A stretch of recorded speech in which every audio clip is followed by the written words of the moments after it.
Ano naman ang mainit na balita mula sa mundo ng politika, nagdulot ng matinding pagkabigla sa publiko ang kumakalat na ulat na si Justice Secretary Jesus Crispin Boyeng Rimulya umano'y nagsiwalat ng isang sinasabing sabuatang katiwalian na inuugnay sa administrasyon kabilang si President Kuting ng Norte Jr.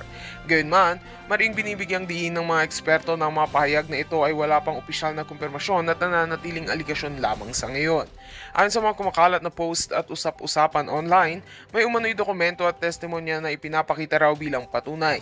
Ngunit hanggang sa oras na ito, hindi pa beripikado ang pinagmulan ng mga materyales at wala ring malinaw na detalye kung kailan, saan at sa anong konteksto umano naganap ang sinasabing paglalantad. Ilang mamamahayag ang nagbabala laban sa agarang paniniwala sa mga impormasyong walang opisyal na basihan. Samantala, nananatiling tikom ang Malacanang. Wala pang formal na pahayag na nagkukumpirma sa mga paratang at ayon sa ilang source, patuloy umano ang internal review upang linawin ang mga kumakalat na aligasyon. Maging ang kampo ni Rimulya ay wala pang inilalabas na opisyal na salaysay na magpapatunay o magtatanggi sa mga isyong ibinabato. Sa huli, paalala ng mga legal at media analysts sa publiko na pairalin ang kritikal na pag-iisip at iwasan ang pagpapalaganap ng haka-haka. Sa mga sensitibong isyu ng katiwalian, mahalagang maghintay ng opisyal na pahayag at umasa lamang sa kredibleng source upang maiwasan ang maling impormasyon na maaaring makasira sa tiwala ng bayan. At yan nga ang mga balitang ating pagkakatutukan at kung bago ka pa lamang sa aking channel ay huwag kakalimutang mag-like, share and subscribe para updated ka sa mga bagong balita dito sa Tatak Pinas.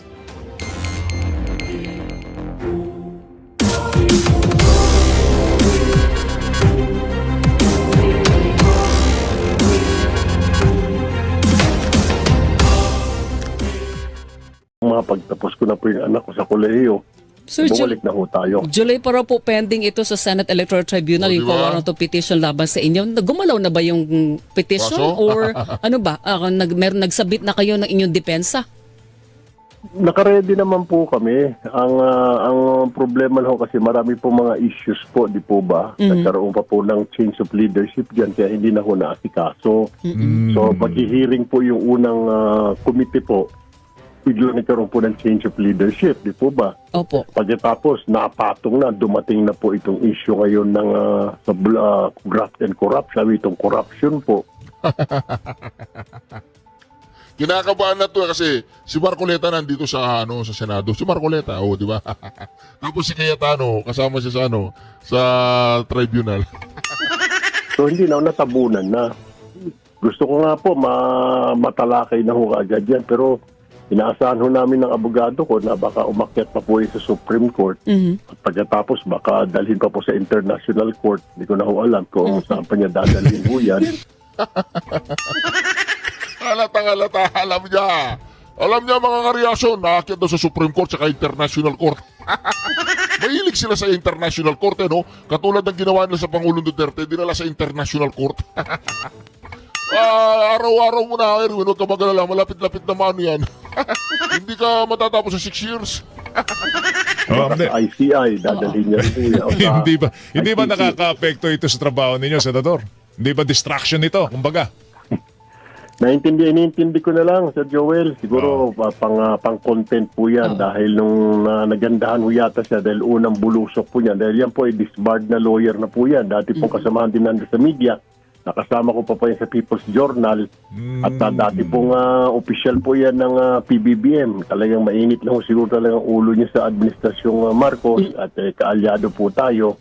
Ayan ho, nung final niya ho yan, nung unang sa sigwada niya po, pag-file niya ng kaso, mataas po yung views niya sa YouTube, banat siya ng banat.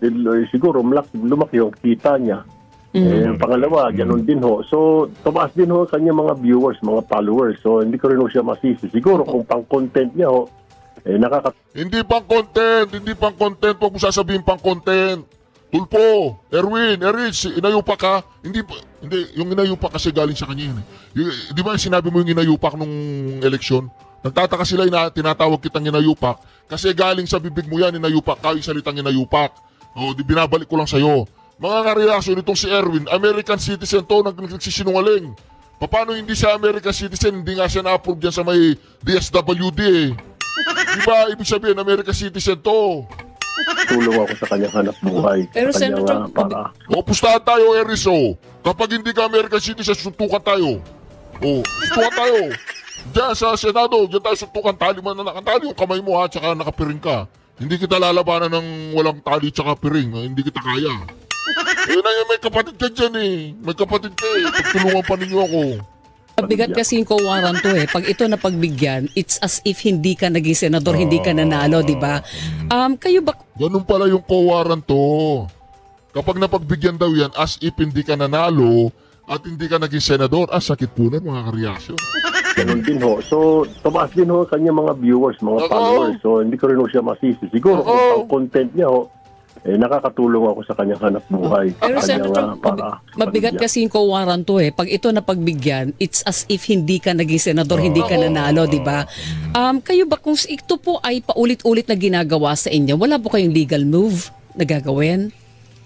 Tingnan, pag-aaralan po namin ng lawyers ko, hindi ko natin pinapansin ho. Kasi alam ko parang to the point harassment na ho yan. Di ba harassment daw? Harassment kayo?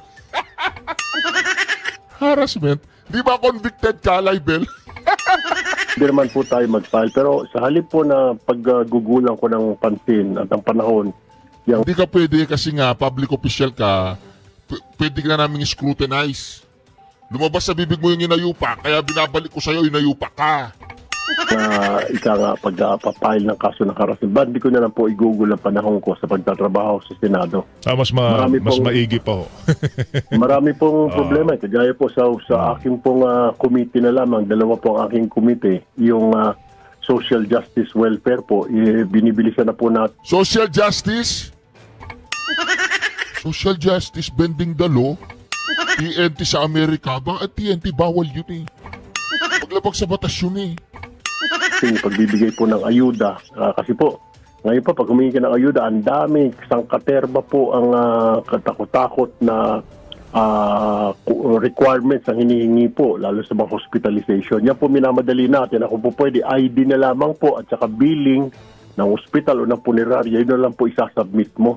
Yun po yung minamadali natin. Mga ano eh, yung kanyang panukalang batas, talagang malapit na malapit sa sikmura ng mga magnanakaw. Isa nga yung pagbibigay po ng ayuda na social services sa mga mahirap. Pangalawa po, minamadali rin po natin yung retirement pension po ng mga OFW sa abroad po. Minamadali na rin po natin yan. Marami po tayong mga issues na gusto ko po. Tapos pangatlo po, meron po tayo yung sa online gambling po na kailangang pagdesisyonan. So, dahil po na pagtuunan ko yung pansin, kausapin ko ang abogado ko, magipag-meeting po ako sa kanya para pag-file ng harassment case laban sa taong ito. Ba't di ko na lang po gugulin yung oras ko po para sa marami po pong bagay na mas makakatulong po sa maraming Pilipino kaysa po sa sarili ko. Naintindihan po namin yan. Senator, mag-iingat ka. Salamat sa oras mo ha. Thank you. Sir, thank you. Senator Maraming Erwin, salamat thank po you. muli. Magandang Yan po, si Bending Dalo, tulpo. Hindi niya madire-diretso. Nagtatrabaho daw siya sa gobyerno. Naging sundalo eh. Paano ka nagtrabaho sa gobyerno kung hindi ka US citizen? Mahuli ka. Parang hindi ka rin naging senador. Isa lang ang mensahe ni Senate President Pro Tempore Panfilo Lacson kay late Representative Martin Romualdez at dating Congressman Saldi Co. Kung walang tinatago, humarap sa pagdinig ng voluntaryo at sa kanyang inaasahang comeback sa Blue Ribbon Committee. Di lang flood control scandal ang kanyang sisilipin. Narito ang agenda report ni Hannah T. Nako, hindi lang flood control siya. Skandal si silipin. Si Pinky naman! Yung nga lang flood control, hindi nyo maayos-ayos eh. Dadamihan pa ninyo. Tapos kung talagang si Tambi pupunta na Senado. Ano na naman ang script natin, Pinky? Ano naman ang bagong script? Ang pagbabalik ni Pinky ganon. Takot na takot ka kay Marcoleta. Wala kang bayad kay Marcoleta? May bayad ka ba? Tawagan ko siya, si Miriam. Yung tagaluto ko ng Hello, Miriam. Oh, luto na ba yung luto na? Yung bulalo.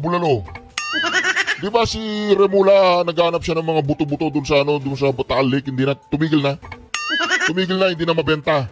Anong mabenta ngayon? Mabenta ngayon kay Remula sino ba yung mabenta? Si Villanueva. Oh, mamaya pag-usapan namin yun yung si Martires. Tatawagan ko si Martires mamaya. Nag-uusap kami patungkol kay Villanueva. Hindi na mabenta yung bulalo doon sa Taal Lake. O ngayon, ang pinagtitripan niya si Villanueva na. O sige. Bye. Love you. Nanang po ang kausap doon. Game. Inuudyok na si former House Speaker Martin Romualdez na voluntaryong lumitaw sa Senate Blue Ribbon Committee hearings. Sabi ni Senate President Pro Tempore Panfilo Lacson sa Agenda Weekend ng Bilyonaryo News Channel, kung hindi naman daw totoo ang naging cash deliveries sa kanyang bahay kaugnay ng infra projects, dapat magkusa na lang siyang sumipot. Kung solid naman ang kanyang depensa sa parte na yon, sa aspeto na yon, na yung pagdi-deliver na di umano ay hindi pwedeng mangyari o imposible mangyari kasi under construction yung bahay. Binunyag ng surprise witness na si Orly Guteza na siya mismo ang nag-deliver ng higit kumulang 46 na luggage. May laman daw itong kickback na hindi bababa sa 40 million pesos each sa bahay ni Romualdez at dating Representative Zaldico. Yan ay mula 2024 hanggang ngayong taon. Para kay Lacson, mas maganda kung may daladala ring pruweba si Romualdez para pasinungalingan ito. Kung meron na itabing logbook, nakatabing logbook do sa house under construction, mas magandang dalhin niya para mapatotohanan niya na hindi na walang dumating doon ng mga sasakyan. Hindi pa raw Ikaw naman, Pinky. Kahit na nga tinatayo yung bahay, tinatayo pa lang, pwede naman magdala eh. Diba, baka naman na ginawa nila yun, o kunyari pinare-renovate natin ang bahay. Tapos may mga bumabagsak na maleta dito, okay? Yun ang ano natin, yun ang script natin, ganon. Ikaw naman, Pinky, logbook. Ang usapan dito, nagdala si Gutesa. Merong buhay na patotoo. sila nagkakausap ni Romualdez at humihingi na rin siya ng tulong kay Senate President Tito Soto para makipag-ugnayan sa dating House Speaker. Nangyari na rin ito nung si Lacson pa ang chairman ng Senate Committee on Public Order and Dangerous Drugs nang madawit ang pangalan ni nooy Representative Ching Veloso sa illegal drug trade sa panahon ng Duterte administration. Doon, nabigyan ng pagkakataon si Veloso makapagsalita. Sinusubukan pa naming makakuha ng pahayag mula kay Romualdez. Sa ngayon, wala pa siyang sagot sa amin. Pagdating kay Ko, hindi pa raw alam ni Lacson kung nasan siya, pero lumalakas na ang panawagang i-cancel ang kanyang passport. Wala pang jurisdiction ng korte tungkol dito, pero may legal opinion na pwedeng maghain ng petisyon para sa kanyang passport cancellation. Halimbawa, DPWH or Ombudsman or DOJ ay magpadala ng request or petition sa korte para mag-issue ng order na i-cancela yung kanyang passport bilang pangunang hakbang. Sakaling hindi pa rin sumipot si Ko sa mga susunod na Blue Ribbon hearing, pwede siyang makontempt at tuluyang hainan ng arrest warrant. Pagpapaliwanagin din ni Lacson si Guteza tungkol sa credibility niya bilang witness. Lalo na't natuklasan ng Manila RTC na hindi umano real signature ng isang notary lawyer ang nasa salaysay niya. Si Guteza ay pinakilala ni Senator Rodante Marcoleta sa hearing na ipinakilala umano ni dating Representative Mike Defensor. Sa ngayon, suportado raw ng Senate Majority ang pagbabalik niya bilang Blue Ribbon Chair matapos mag-resign earlier this month. Una nang sinabi ni Soto na hindi lang flood control ang tututukan ng Blue Ribbon, kundi pati ibang infra projects sa iba't ibang mga ahensya. Pabor si Lacson na tapyasan ang budget ng DPWH para sa 2026 dahil malinaw din daw sa mismong testimonies ng dating DPWH officials na ino-overprice talaga nila ang mga proyekto. Dapat talaga tingnan mabuti at yung standard na presyo ang dapat pagbatayan, hindi yung kung ano yung dinikta ng mga district engineer o regional director ng DPWH. Pagdating naman sa ginawang pagsalaula umano sa national budget, balak din itakol ni Lacson sa Blue Ribbon ang technical malversation na ginawa umano ni Henry Alcantara. Ito ang pagpapalit ng line item sa national budget at nadawit doon si Senator Joel Villanueva. Humiling daw noon si Villanueva ng multipurpose building pero napalitan ng 600 million peso worth of flood control nang hindi alam ng TESDAMAN. Una na ring pinabulaanan ni Villanueva ang mga akusasyon. Sa November 14, magpapahiring si Lacson sa oras na ma-formalize na ang kanyang election ulit bilang Blue Ribbon Chair. Hinihiling ni Lacson ang mas smooth na budget deliberations para sa 2026. Masakit man daw ang mga natuklasan sa budget, naging daan naman ito para magbusisi ang publiko at mag-imbestiga sa mga kawani ng gobyerno. Para sa agenda, Hannah T., Bilyonaryo News Channel. Isa lang ang mensahe ni Senate President Pro Naku po mga kareaksyon. Hindi na po nila alam ang gagawin nila, paano nila iligaw ang usapan. Wala na, Popong Marcos, bumaba ka na. Wala na, tapos na. Si Remula. Remula, makinig ka dito ha. Papahinga ka ni pare kong Martires. Dapat tumakbong senador si Martires, ano? Welcome back. You're watching The Spokes. 3 ombudsmen, 3 opinions, and 1 senator at the centerpiece of a dismissal order. Naku, To share his personal insights on the reversal of the dismissal order of Senator Joel Villanueva, former Ombudsman Samuel Martires. Good morning, Sir Sam. Good morning. Good morning, sir. Colonel Sherda. naku, yan Joining the na. discussion is former Senate President Makinig ka, Remula, wag ka tatanga-tanga ha. Makinig ka dito. Tatanga-tanga ka kasi eh. Franklin Drilon, or how I call him is FMD. Good morning, Senator Frank. Good morning, Edwin. Thank you for inviting me here. Thank you, Trixie. Thank you, sir, for being here. So basically, what we're looking at, Justice Martis, we'll call you Justice, or more formally call you I would prefer to be called Sammy. Justice Sammy,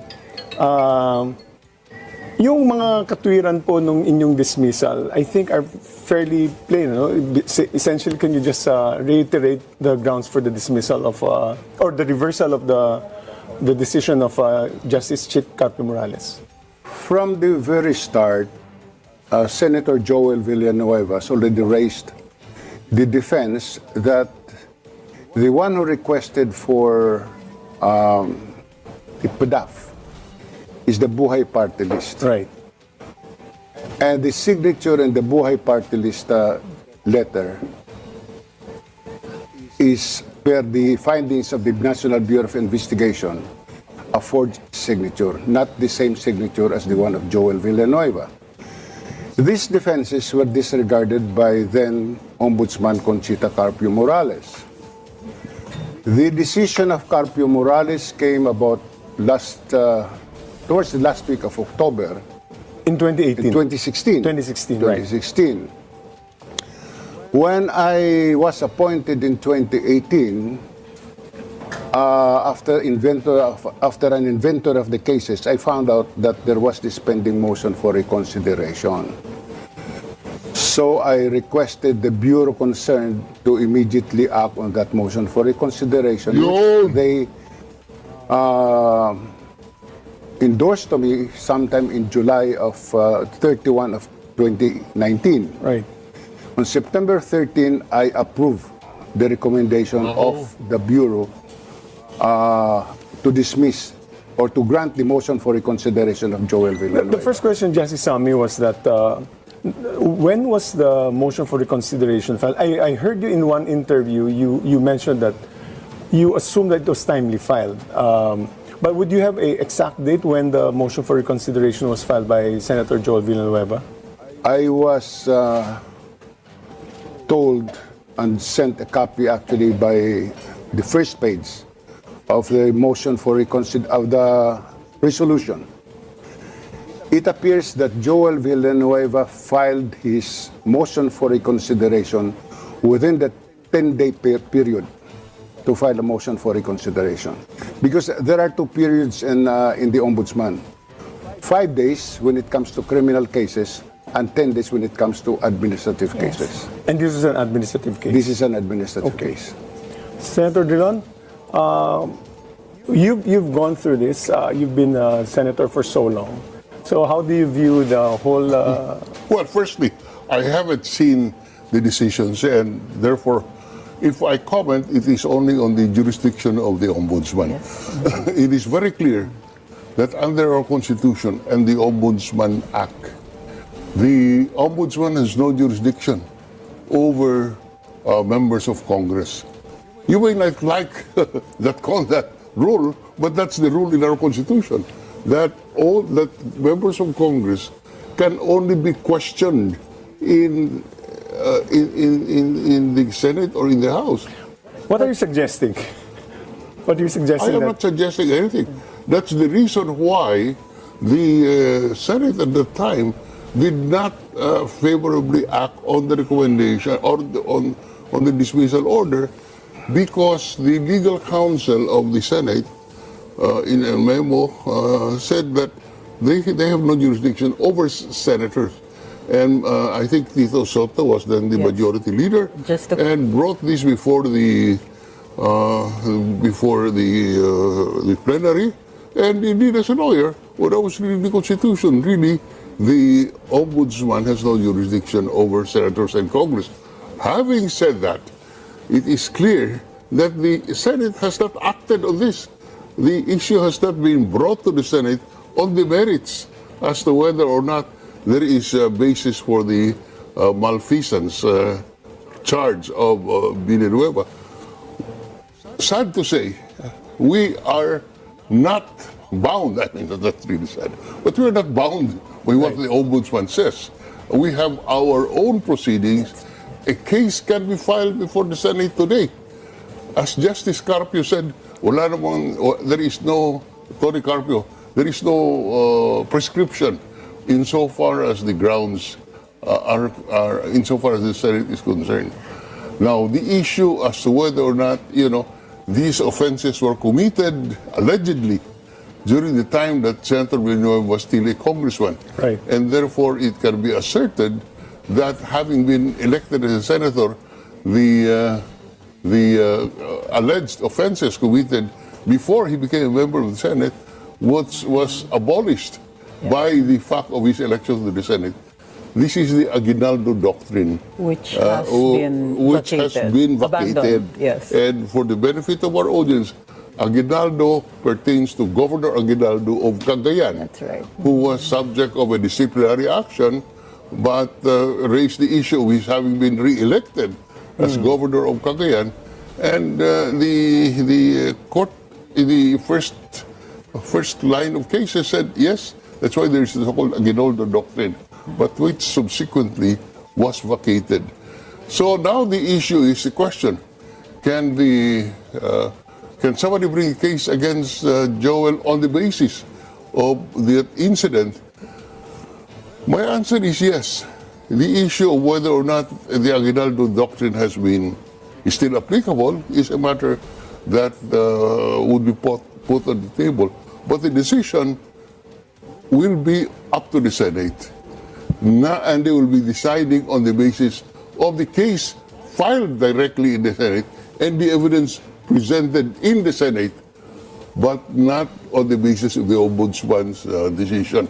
Because, correctly, the Ombudsman, with all due respect, has no jurisdiction over senators and Agreed. congressmen. Just to clarify, Ombudsman Conchita Carpio Morales sent a copy of the decision to the Senate in 2016, to which the Senate replied that they have no jurisdiction. I mean, And that Ombudsman has no jurisdiction. Yes, the Ombudsman does not have jurisdiction, and therefore no further discussions on the case were conducted. That's correct. So if the case were again brought up, wouldn't Senator Villanueva just simply raise the same issue of jurisdiction? No, because now what will be discussed will be the merits of the malfeasance. The jurisdiction will no longer be questioned. Yes. I repeat, I agree. the reason why the Senate did not implement Conchita Carpio Morales' decision, even if it was correct, the reason why we did not act on it is because of lack of jurisdiction. And the four of us here are lawyers. No matter how brilliant or good you are, if the court has no jurisdiction, the court has no jurisdiction. Period. Yes, Boss, just to be clear, but the acts were committed when he was still a member of Congress. That's right. Specifically the House of Representatives. That's right. Now you're taking jurisdiction because he's already a senator, but the acts were committed when he was House. Are you still saying that you can I am invoke not jurisdiction? saying that. What I'm just saying is it can be litigated before the Senate as a body.